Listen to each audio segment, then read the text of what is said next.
వినయము కలిగిన వారినంట దేవుని కృప ఏం చేస్తుందంటే వారిని వెంటాడుతుందట. వారు ఎక్కడూ రాగాని, వారు ఏ పరిస్థితిలో ఉన్నా కానీ, వారు ఎలాంటి స్థితిలో ఉన్నా కానీ ఆ వినయము, ఆ యొక్క ప్రేమ వారు కలిగి ఉంటే చాలు. దేవుని ఎడల, దేవుని కార్యాల ఎడల, సంఘములో ఉన్న వారి ఎడల, పరిచర్య ఎడల వారు అలాంటి ప్రేమ, అలాంటి వినయం కలిగి ఉంటే చాలు.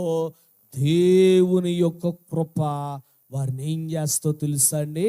వారు ఎక్కడకున్నా అక్కడకు వెళ్ళగలుగుతుంది ఆ కృప. హల్లెలూయా.